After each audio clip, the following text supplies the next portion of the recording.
Seigneur notre Dieu, peu importe nos souffrances, nos pleurs, nos douleurs, nos cris, car ta parole déclare, même si ma chair se consumait, mon cœur se consumait, mais l'Éternel restera le rocher de mon cœur et mon partage. Oui, Seigneur, nous le croyons que tu es le rocher de nos cœurs. Tu es notre partage et tu vas nous faire du bien. C'est toi le Tout-Puissant. Seigneur notre Dieu, manifeste-toi puissamment, que ton esprit soit avec nous, que le Saint-Esprit soit au contrôle de tout. Seigneur, que toute la gloire te revienne, que tout ce que nous allons dire soit pour la seule gloire de ton nom.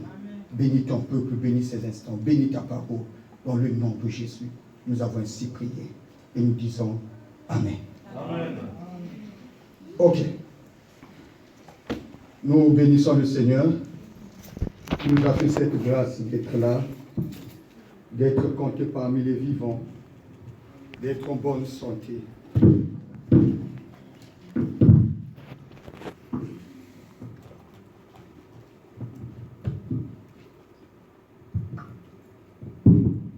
Nous allons ouvrir nos Bibles dans le livre de Marc. Marc, le chapitre 10.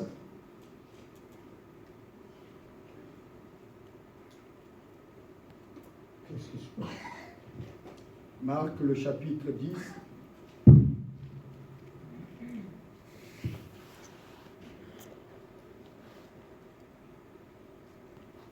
Marc, le chapitre 10.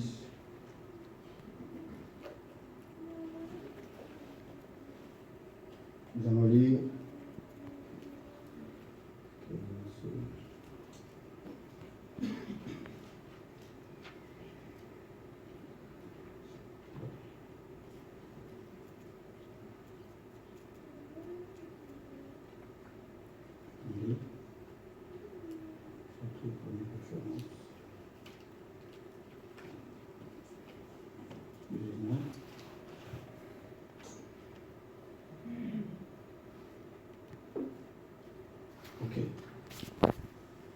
Nous allons lire dans le livre de Marc, le chapitre 10, le verset 17 au verset 31.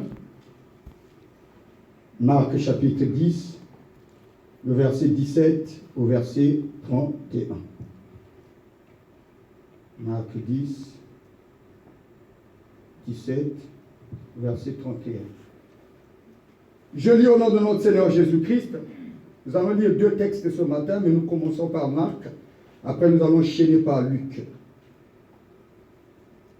Comme Jésus se mettait en chemin, un homme accourut et se jetant à genoux devant lui. Bon maître, lui demanda-t-il, que dois-je faire pour hériter la vie éternelle? Jésus lui dit, pourquoi m'appelles-tu bon? Il n'y a de bon que Dieu seul. Tu connais le commandement. Tu ne commettras point d'adultère, tu ne tueras point, tu ne déroberas point, et tu ne diras point de faux témoignages, tu ne feras tort à personne, honore ton père et ta mère. Il lui répondit, Maître, j'observe toutes ces choses dès ma jeunesse. Jésus l'ayant regardé les mains, et lui dit, il te manque une chose. Va, vends tout ce que tu as, donne-le aux pauvres, et tu auras un trésor dans le ciel, puis viens et suis-moi. Mais affligé de cette parole, cet homme s'en alla tout triste, car il avait de grands biens.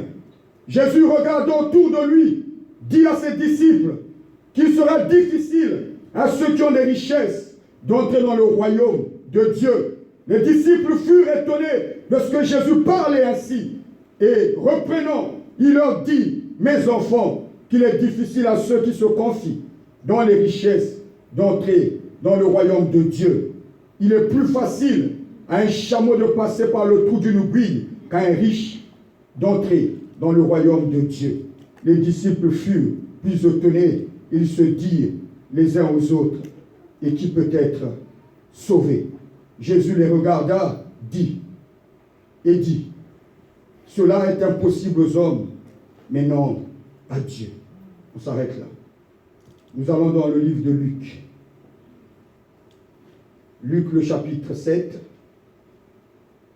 Nous allons lire le chapitre 7, le verset 36 au verset 50.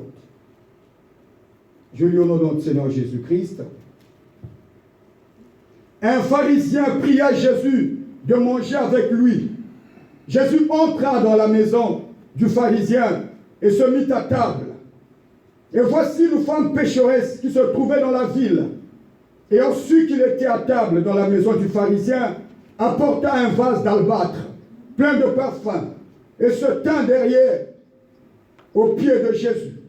Elle pleurait et bientôt elle lui mouillait les pieds de ses larmes, puis les essuya avec ses cheveux, les baisa et les oignit de parfum. Le pharisien qui l'avait invité, voyant cela, dit en lui-même, si cet homme était prophète, il connaîtrait qui est de quelle espèce est la femme qui le touche. Il connaîtrait que c'est une pécheresse. Jésus prit la parole et lui dit, Simon, j'ai quelque chose à te dire. Maître, répondit-il, un créancier avait 2 débiteurs. L'un devait 500 deniers et l'autre 50. Comme il n'avait pas de quoi payer, il leur remit à tous deux leur dette. Lequel l'aimera le plus? Simon répondit, celui, je pense, auquel il a le plus remis. Jésus lui dit, tu as bien jugé. Puis se tournant vers la femme, il dit à Simon, voici, vois-tu cette femme? Je suis entré dans ta maison et tu ne m'as point donné d'eau pour laver mes pieds. Elle les a mouillés de ses larmes et les a essuyés avec ses cheveux. Tu ne m'as point donné de baiser. Mais elle, depuis que je suis entré, elle n'a point cessé de me baiser les pieds. Tu n'as point versé d'huile sur ma tête, mais elle a versé du parfum sur mes pieds. C'est pourquoi je te le dis, ses nombreux péchés ont été pardonnés, car elle a beaucoup aimé. Mais celui à qui on pardonne peu, aime peu. Et il dit à la femme, tes péchés sont pardonnés. Ceux qui étaient à table avec lui se mirent à dire en eux-mêmes, qui est celui qui pardonne même les péchés? Mais Jésus dit à la femme, ta foi t'a sauvé. Amen. Bien-aimés dans le Seigneur, le terme ce matin de mon exhortation, le terme de mon message, c'est, je l'ai intitulé, change de priorité. Change de priorité. Assurément, ce matin, le Seigneur veut parler à quelqu'un. Le Seigneur dit à quelqu'un, une personne ce matin, de changer de priorité. Je regardais dans le dictionnaire la signification du mot priorité. Une priorité, c'est une qualité de ce qui vient, qui passe en premier dans le temps. C'est le fait de précéder dans le temps, le droit de passer en premier avant les autres, en vertu d'une loi ou d'un règlement quelconque. C'est le fait aussi de considérer quelque chose plus important que les autres. Je reprends. Une priorité est une qualité de ce qui vient ou qui passe en premier dans le temps. C'est le fait de précéder dans le temps le droit de passer en premier avant les autres. C'est aussi, par rapport plutôt à une vertu, à la vertu d'une loi ou d'un règlement quelconque. C'est le fait de considérer quelque chose plus important que les autres. Change de priorité. Assurément, ce matin, si Dieu nous demande de changer de priorité, assurément parmi nous, en d'autres de priorité. Il y a des choses en nous, bien-aimés, que nous donnons plus d'importance que même Dieu. Il y a des choses en nous, bien-aimés, des choses que nous possédons, bien-aimés, ont pris la première place dans nos vies. Et ces choses, bien-aimées, à la limite, sont même devenues des idoles pour nous. Mais ce matin, Dieu nous interpelle. Non pas seulement toi, mais moi aussi. Je suis le premier bénéficiaire parce que je passe du temps à méditer sur cette parole. Donc je suis le premier à qui Dieu a parlé.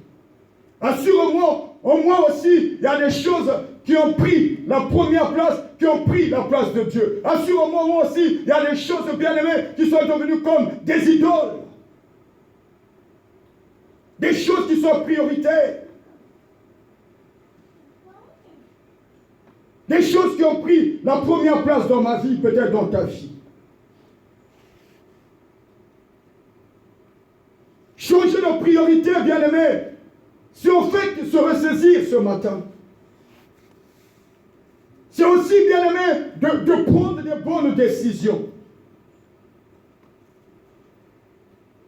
Il est temps, bien-aimé dans le Seigneur, que l'Église de Dieu, que les chrétiens, les enfants de Dieu que nous sommes, que nous puissions prendre conscience.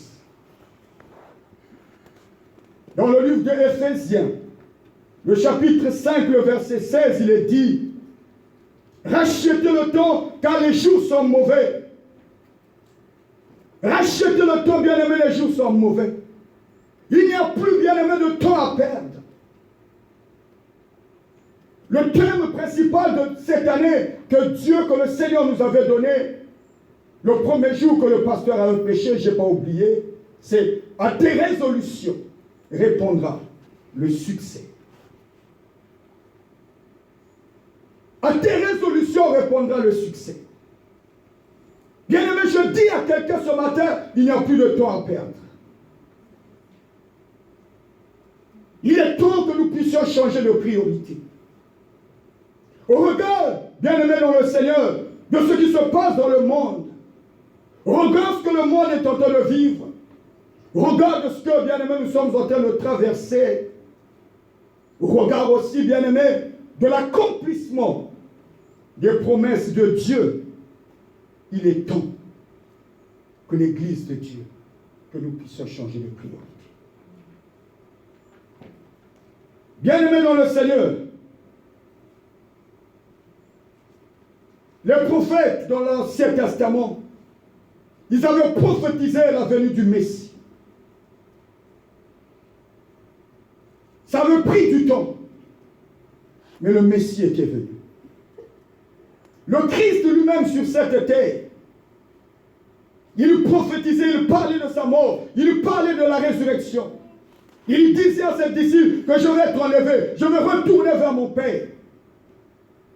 Et il les promettait aussi la venue du Saint-Esprit, la Pentecôte. Bien-aimé, le monde a vu le Messie, a vu le Christ, a vu le Seigneur Jésus. Le monde a vu la résurrection de Christ. Le monde, les gens, les hommes, ils ont assisté à la montée du Seigneur. Et les hommes bien-aimés, ils ont aussi expérimenté la Pentecôte, la venue du Saint-Esprit. Mais qu'est-ce qui reste alors de tout ce que le Seigneur avait promis? Qu'est-ce qui reste, bien-aimé? Il ne reste que l'enlèvement. Il ne reste que, bien-aimé, Église de Dieu, l'enlèvement. Cet événement que nous attendons tous, cet événement que nous voulons tous voir, cette grande fête à laquelle nous voulons tous participer.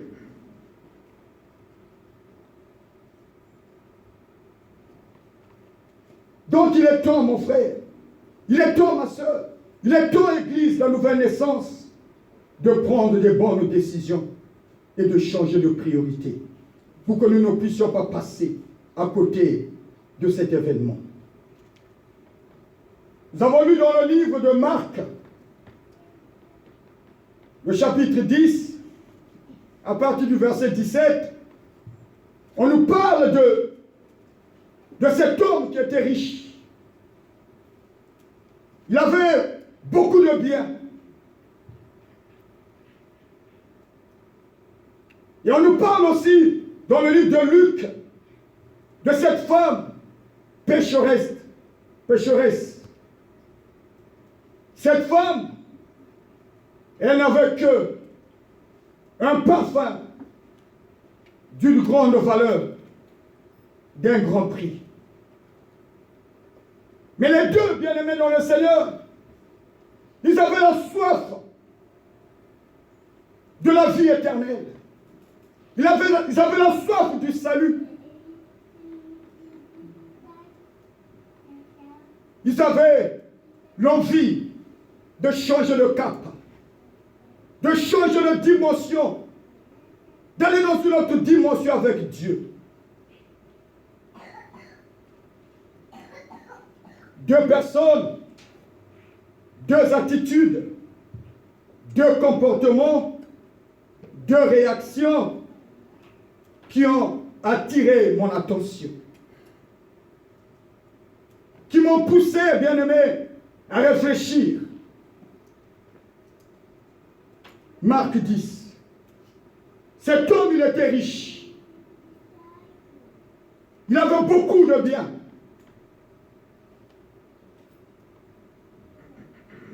Selon le judaïsme, la religion juive, la vie éternelle, le royaume de Dieu, c'est les hommes riches qui étaient prioritaires pour rentrer. Mais cet homme, il était riche, il avait beaucoup de biens. Mais malgré sa richesse, malgré ses biens, il ressentait au-dedans de lui un vide. Il y avait un vide en lui. Sa richesse et biens n'étaient pas capables, étaient une impossibilité de combler ce vide. Il n'était pas rassuré par rapport au salut, par rapport à la vie éternelle. Il se sentait en danger, il se sentait en insécurité. Mais quelque part, au-dedans de lui, il y avait aussi comme quelque chose qui lui disait, qui le rassurait, qu'il avait atteint une mesure de bonté suffisante pour faire face à la loi. Cet homme bien-aimé dans le Seigneur, il avait cette soif, ce désir de plaire à Dieu, d'être agréable à Dieu. Il voulait être parfait. Il voulait remplir les conditions divines pour atteindre une autre dimension dans sa façon de plaire à Dieu. Il avait soif de perfection. Il voulait passer un cap dans sa vie spirituelle, dans sa marche avec Dieu. Et cet homme, cette envie, cette soif, l'a poussé d'aller à la rencontre de Jésus. La Bible dit, il a couru, il s'est précipité. Donc il avait vraiment la soif de la vie éternelle, du royaume de Dieu. Il est allé voir le Seigneur. Il a dit, bon maître, que dois-je faire pour hériter la vie éternelle? Jésus lui a dit, tu connais le commandement. Jésus a commencé à lui citer les commandements. Tu aimeras ton prochain comme toi-même. Tu ne commettras pas, tu ne déroberas pas. Tu aimeras ton père, ta mère. Jésus a commencé à lui parler. Jésus a commencé à lui donner des principes. À lui dire les commandements qu'il fallait respecter pour qu'il puisse hériter le royaume de Dieu, la vie éternelle.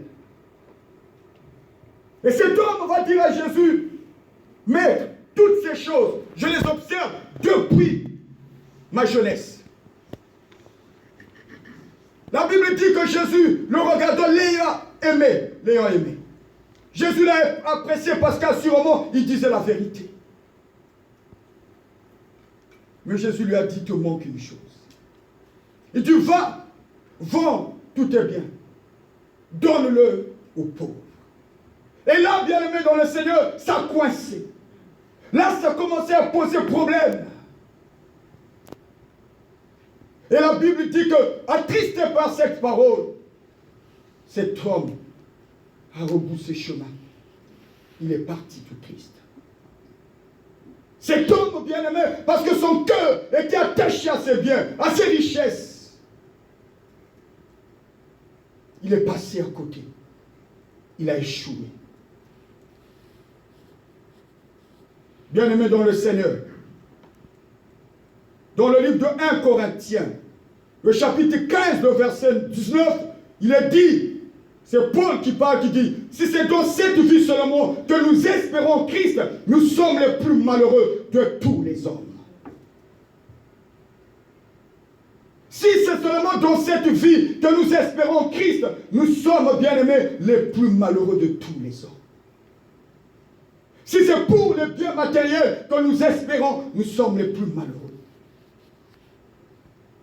Si c'est pour les plaisirs de la vie, les choses éphémères de ce monde que nous espérons Christ, nous sommes, bien-aimés, les plus malheureux.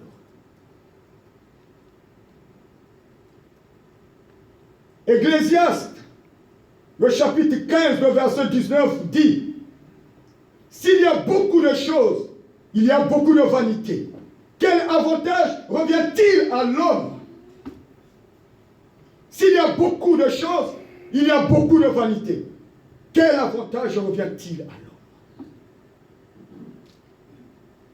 Tu peux avoir beaucoup de biens, tu peux avoir beaucoup d'argent. Et après, quel avantage tires-tu de cela? Marc, le chapitre 8, le verset 36, il est dit, et que sert-il, c'est Jésus qui parle, et que sert-il à un homme de gagner tout le monde s'il perdait son âme? Que sert-il à un homme de gagner tout le monde s'il perdait son âme? Nous connaissons l'histoire de l'homme riche et Lazare le pauvre. Au-delà, bien-aimé dans le Seigneur, il était dans ce lieu de tourment, dans le feu ardent, et l'homme, Lazare le pauvre, il était dans le sein d'Abraham. Et pourtant il était riche, il avait des grands biens, mais il se retrouvait en enfer, dans le lieu du tourment.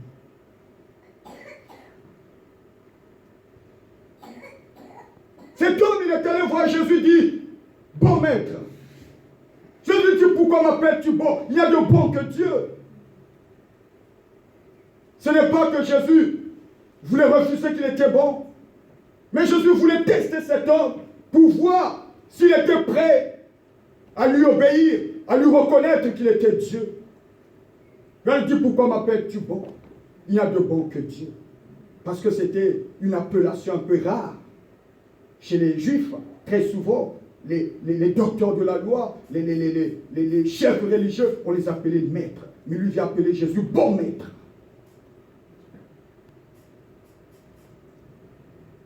Jésus voulait tester ça, pour le tester pour voir s'il était prêt à le reconnaître comme Dieu. Mais Jésus n'était pas allé loin. Jésus ne n'avait pas ajouté un nouveau commandement. Jésus lui a seulement ramené dans la loi qui était déjà là. Tu aimeras ton prochain comme toi-même.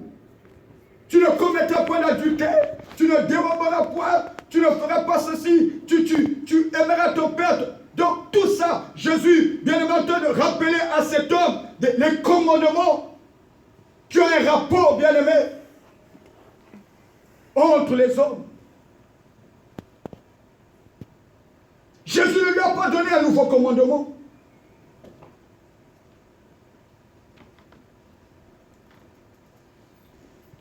Il lui a juste rappelé les commandements bien-aimés qui règlent principalement les rapports avec le prochain.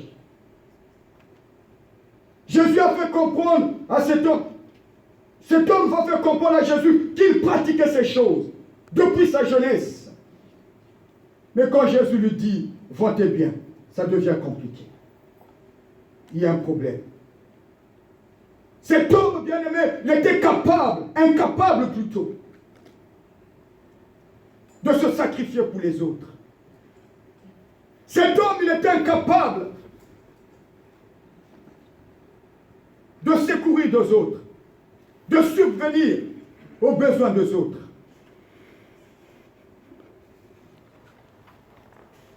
Dans le livre de 2 Corinthiens, le chapitre 8, le verset 9, il est dit, « Car vous connaissez la grâce de notre Seigneur Jésus-Christ, qui pour vous s'est fait pauvre, de riche qu'il était, afin que par sa pauvreté, vous fussiez enrichis. » Bien-aimés dans le Seigneur,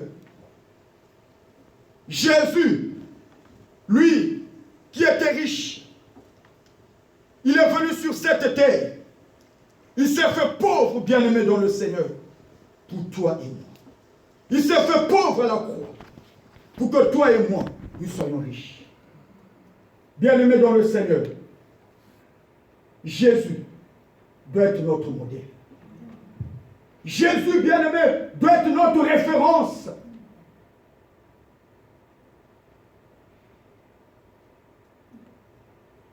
Jésus dit à cet homme, va, c'est bien, tu auras un trésor dans le ciel, viens et suis-moi.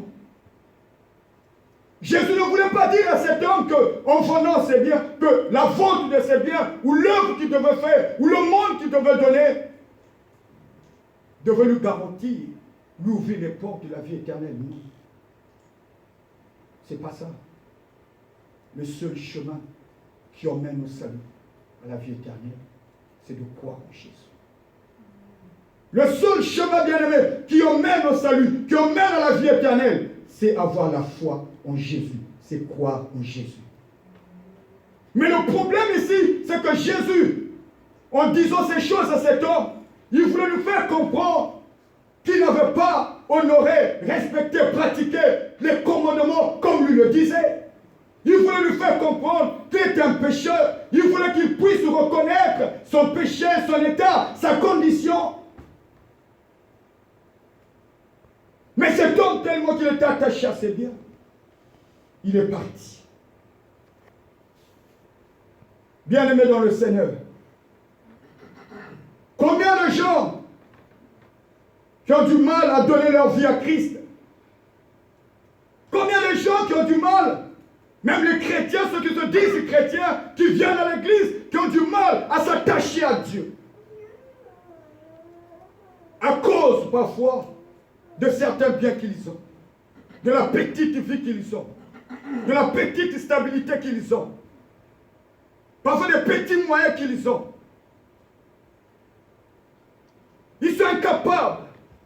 Ils ne veulent pas s'attacher. Ils ne veulent pas se donner à Dieu. Ils ne veulent pas se consacrer à Dieu.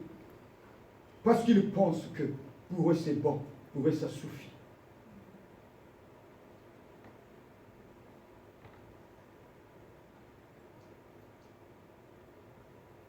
Assurément, Dieu est en train de parler à quelqu'un ce matin. Assurément, le Seigneur a vu le cœur de son église, a vu le cœur d'une personne. Et Dieu veut que tu te consacres à lui. Dieu veut que tu lui donnes la priorité dans ta vie. Dieu veut que tu lui donnes la première place. Assurément, tu as une autre priorité, mon frère, ma soeur. Ton cœur est attaché à autre chose. La priorité de ta vie est ailleurs, ce n'est pas Christ. Ce n'est pas la vie éternelle, ce n'est pas le salut.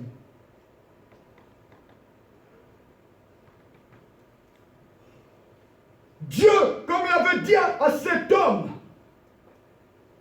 donne, vends tous tes biens, dépouille-toi de tous tes efforts physiques, mets-les à la disposition des autres ou de quelqu'un d'autre. Oui, Dieu nous parle aussi ce matin.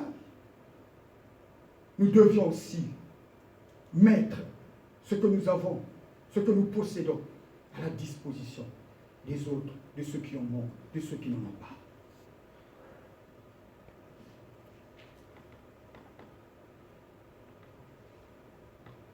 Nous devions bien aimé nous sacrifier pour les autres.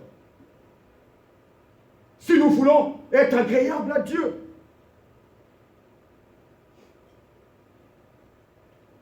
Nous devions bien changer de priorité. Notre priorité, je disais au début, doit être le royaume de Dieu, doit être la vie éternelle. Mais cet homme, il avait une autre priorité. Et cet homme, il est passé à la côté, alors qu'il avait cette envie. Mais à cause de l'amour de ses biens, il a raté la vie éternelle. Bien-aimé, que rien au monde ne te fasse louper la vie éternelle. Pas le bien de ce monde, pas le plaisir de ce monde, pas cette vie que nous vivons. Non, que rien, bien-aimé, dans le Seigneur. Peu importe ta situation, ton état, ta condition, reste attaché à Dieu. Que ton cœur soit entier à Dieu. Donne la priorité à Dieu. Donnons la priorité à Dieu.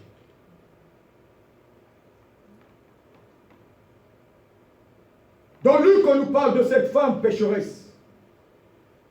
À la différence de cette femme, elle n'avait pas de grands biens. Elle n'avait pas beaucoup d'argent.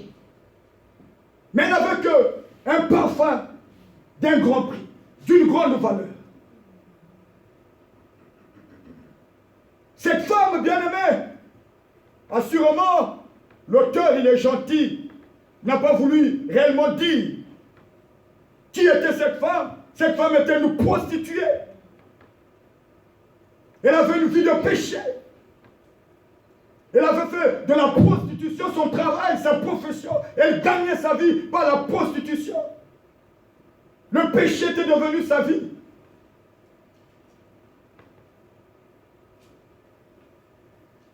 Mais cette femme, elle avait entre ses mains qu'un parfum qui coûtait très cher. Le prix de ce parfum, c'était l'économie, c'était le salaire d'une année de travail. Ce parfum, bien aimé, c'était toutes ses économies. Ce parfum, bien aimé, c'est tout ce qu'elle avait de précieux. C'était toute sa richesse. Mais ce jour-là, elle a appris, elle a entendu que Jésus était dans la maison de Simon, le pharisien. Cette femme, ce jour-là, elle avait enfin l'opportunité, l'occasion de rencontrer cette personne qui était capable, qui avait le pouvoir de changer, de transformer sa vie.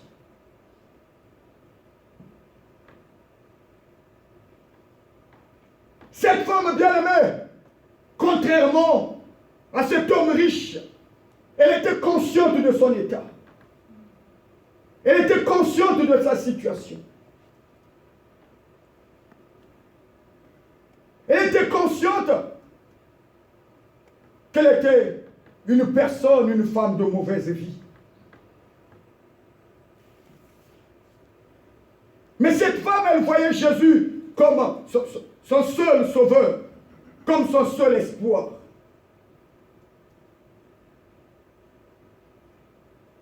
Assurément qu'elle était fatiguée de vivre cette vie de prostitution. Elle était fatiguée de vivre dans le péché.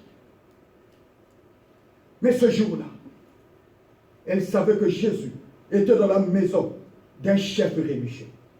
Or, les pharisiens, c'est des gens qui ne se mettaient pas avec le pécheur. Ils se mettaient pas ensemble avec les gens de mauvaise vie. Mais cette femme bien-aimée dans le Seigneur, elle n'avait rien demandé. Elle avait demandé la permission à personne. Elle n'avait pas besoin de protocole. Parce qu'elle savait ce qu'il fallait faire. Elle savait ce dont elle avait besoin. Bien-aimés dans le Seigneur, combien nous savons ce que nous devions faire pour hériter le royaume de Dieu. Combien nous savons ce que nous devons faire pour être sauvés, pour hériter la vie éternelle. Mais nous ne le faisons pas. Nous ne le faisons pas. Mais cette femme, elle savait ce qu'elle devait faire.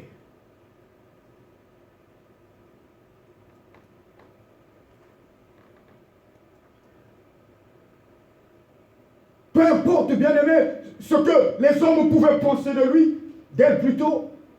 Peu importe le jugement des hommes, peu importe le regard des hommes, peu importe ce que les hommes pouvaient dire à son sujet.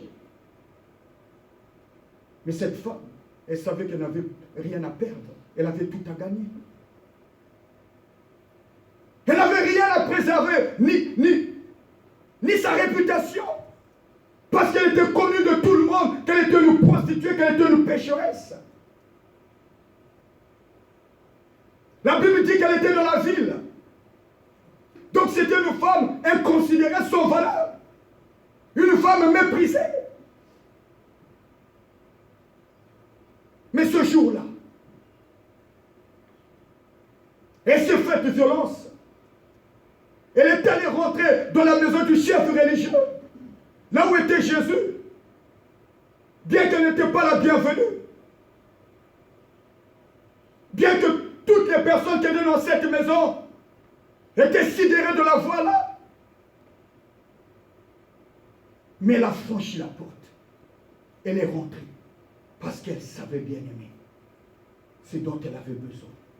Elle savait là où elle voulait aller. Elle savait ce qu'elle cherchait, ce qu'elle désirait. Bien-aimés dans le Seigneur, le royaume de Dieu, ce sont les violents qui ne sont pas. Amen. Le royaume de Dieu, ce sont les violents qui ne sont pas.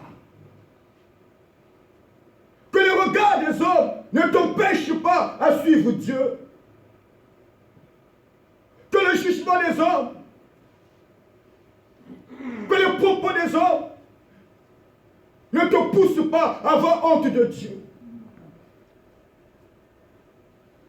Peu importe ce que les hommes peuvent dire, peu importe le jugement des hommes, peu importe les paroles que les hommes peuvent dire contre toi, peu importe ton état, ta condition, que rien ne t'empêche d'atteindre ton objectif. Cette femme, elle avait un objectif. Cette femme, elle avait un but.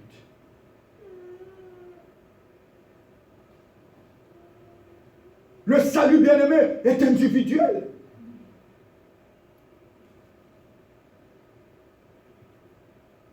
La Bible dit que quand le Seigneur viendra, deux dans un même lit, un partira, un restera.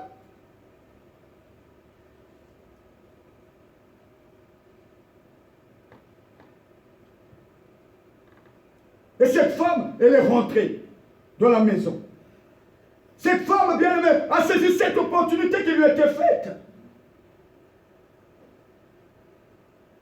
Bien-aimée dans le Seigneur, Dieu nous parle. Il faut savoir saisir des opportunités qui s'offrent à nous. Ça ne sert pas à reporter à demain ce que tu peux faire aujourd'hui.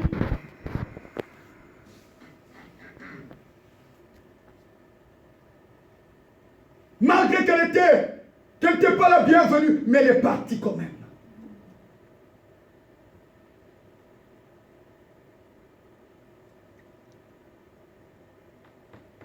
Elle est rentrée. Elle s'est mise derrière Jésus.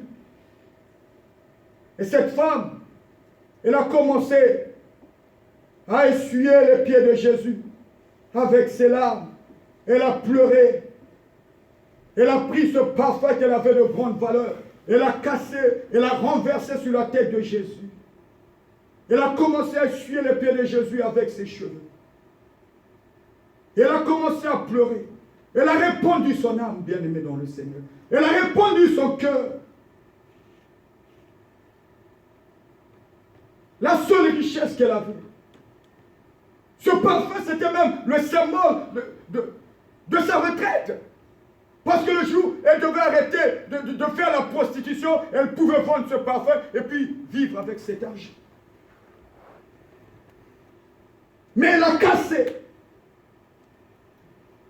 Elle a sacrifié sa richesse, ce qu'elle avait de plus précieux.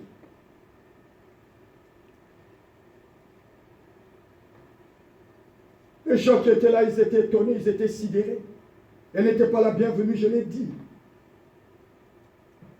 Et ce Simon, le propriétaire de la maison, au-dedans de lui, il a commencé à murmurer, a dit, si cet homme était réellement un prophète, il saurait de quelle espèce est cette femme. C'est une femme pécheresse. Il n'allait pas accepter que cette femme puisse la toucher, que cette femme puisse lui témoigner cette marque d'amour.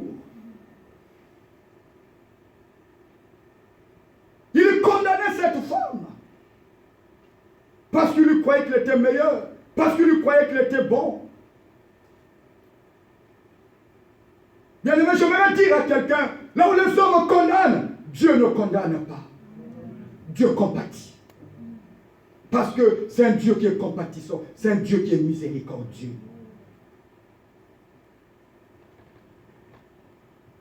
Et alors, même si Jésus savait qu'elle était une pécheresse, qu'elle était une femme de mauvaise vie, qu'elle était une prostituée, qu'est-ce qu'il voulait que Jésus fasse? Que Jésus puisse la chasser, que Jésus puisse la mettre dehors? Non. Non. Ce n'est pas ça. Dans le livre de Marc, le chapitre 2, le verset 17 plutôt, c'est Jésus qui parle, dit, ce ne sont pas ceux qui se portent bien qui ont besoin des médecins, mais c'est les malades. Ce ne sont pas ceux qui se portent bien qui ont besoin de médecins, mais c'est les malades. Cette femme, elle était malade. Elle est venue rencontrer Jésus, qui est le symbole du médecin par excellence. Et elle croyait qu'il y avait que Jésus qui était capable de la sauver, de changer sa vie, de la transformer.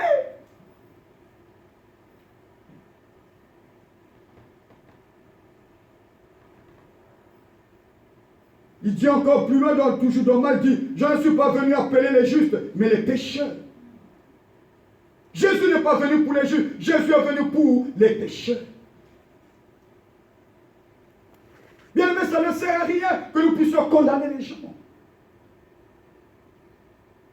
Ça ne sert à rien, bien aimé, que nous puissions murmurer contre les gens. Ça ne sert à rien que nous puissions exclure les gens. Le Seigneur a dit, venez à moi tel que vous êtes. Venez à moi tel que vous êtes. Jésus n'est pas venu pour les justes. Il n'est pas venu pour ceux qui se portent bien, mais il est venu pour les malades.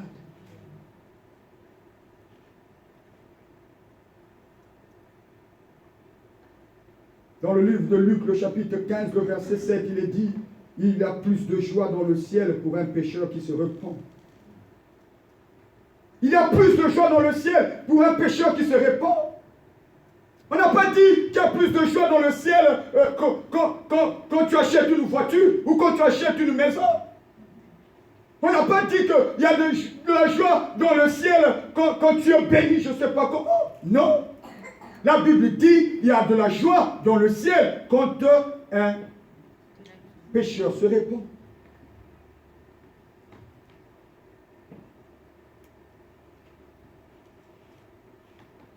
S'il savait, s'il était réellement un prophète, il devait savoir. C'est ce qui se dit aussi dans nos églises. Ah, si lui est réellement, il est pasteur, pourquoi Dieu ne lui a pas montré? Si réellement il prie Dieu en vrai, pourquoi Dieu ne lui a pas révélé? Nous oublions que Dieu il est souverain. Dieu il fait ce qu'il veut. Dieu peut montrer comme il ne peut pas montrer. Dieu peut parler comme il ne peut pas parler. Il est souverain, bien aimé dans le Seigneur. On ne peut pas pousser Dieu à parler, non. S'il ne parle pas, tant mieux. S'il parle, c'est bien. C'est encore mieux. Non, bien aimé dans le Seigneur. Ça ne dépend pas de nous, mais ça dépend de Dieu. Si Dieu veut venir la nuit dans un songe, te révéler quelque chose, il te le révèle. Et s'il ne veut pas aussi, tant mieux.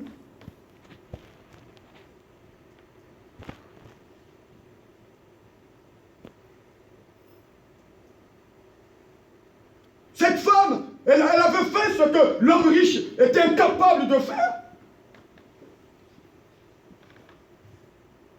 L'homme riche était incapable de donner ses biens, de vendre ses biens. de faire ce sacrifice-là pour les autres, pour les pauvres. Mais cette femme bien-aimée dans le Seigneur, tout ce qu'elle avait de précieux, toute sa richesse, ses économies, j'ai même dit sa retraite, elle a sacrifié, elle a cassé pour Jésus. Bien-aimé dans le Seigneur. Et même dans Matthieu, vous allez voir que même Jésus, il qualifie l'acte de cette femme comme étant un acte prophétique. Il a dit que cette femme, elle a fait pour l'embolissement de mon corps, pour le jour de ma sépulture, le jour de mon enterrement.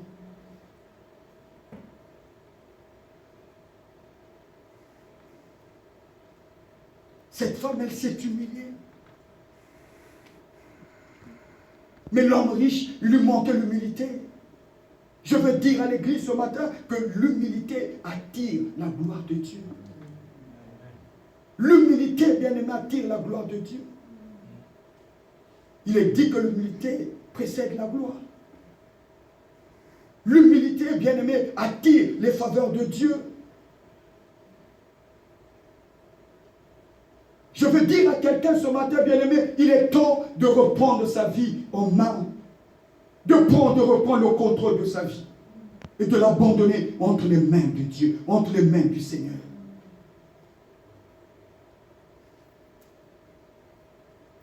Jésus a même dit, là on n'a pas dit, mais dans d'autres chapitres, il a dit, partout où l'on prêchera la parole de Dieu, la bonne nouvelle, on parlera de cette femme. Mais 2000 ans après, aujourd'hui, je suis en train de parler de cette femme. Je prêche cette femme. Nous devons, bien aimé l'Église, prendre l'exemple de cette femme.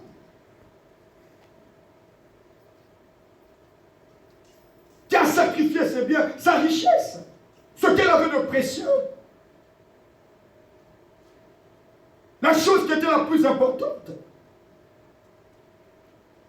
Elle avait compris que Jésus devait être la priorité.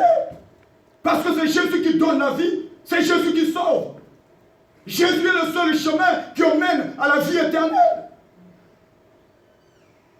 Jésus est le seul chemin qui emmène au salut.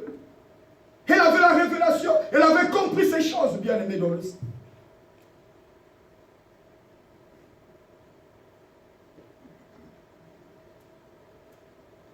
Qu'est-ce que je peux te dire encore ce matin?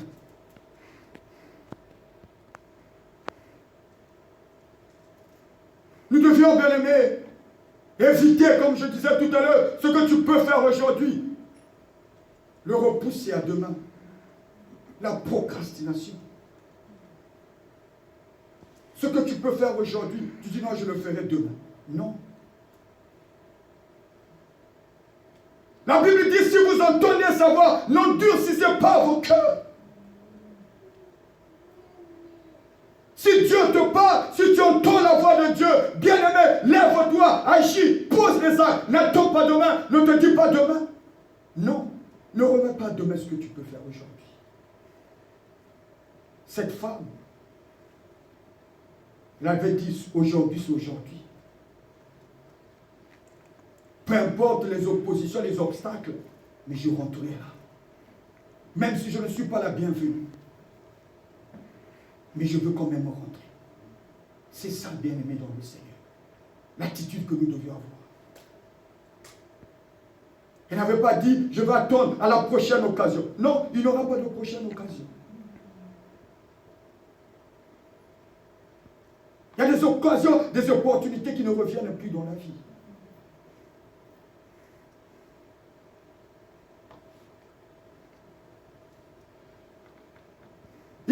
Bien-aimé, Église, que nous puissions changer de priorité. Dieu doit être notre priorité.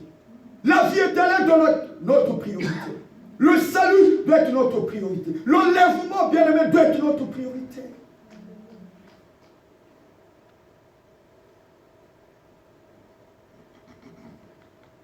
Évitez aussi, bien-aimé, le conformisme. Se conformer, s'adapter. Nos autres, non. C'est le pasteur dans la semaine qui a envoyé cette exhortation. Ne vous conformez pas au siècle présent. conformez pas au siècle présent. Ne marchez pas comme tout le monde. Ne faites pas comme tout le monde. Si les hommes de ce monde, ils se confient dans les richesses, dans les biens matériels, mais bien aimés, nous, en tant qu'enfants de Dieu, nous devons faire la différence. La vie chrétienne aussi, bien aimé, c'est une vie de différence. On ne peut pas être comme tout le monde.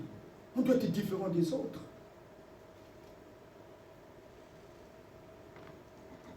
Ne vous conformez pas au siècle présent, mais soyez transformés par le renouvellement de l'intelligence, afin que vous discerniez quelle est la volonté de Dieu, ce qui est agréable et parfait.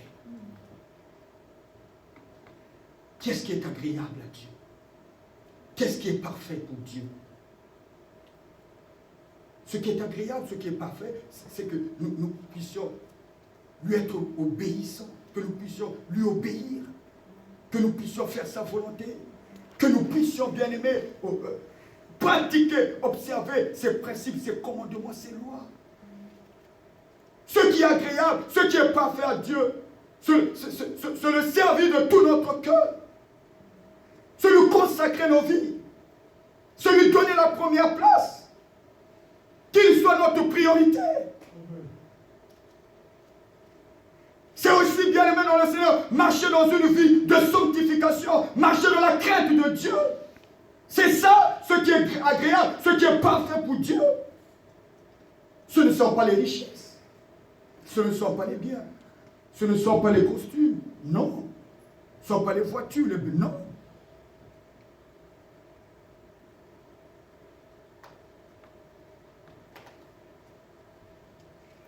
Même les enfants de Dieu se trompent de priorité. Non, bien-aimés dans le Seigneur, ne nous trompons pas de priorité.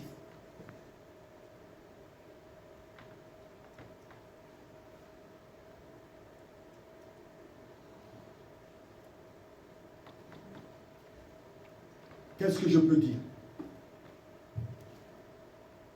J'aimerais que seulement l'Église de Dieu, que chacun prenne conscience. Il nous reste peu de temps.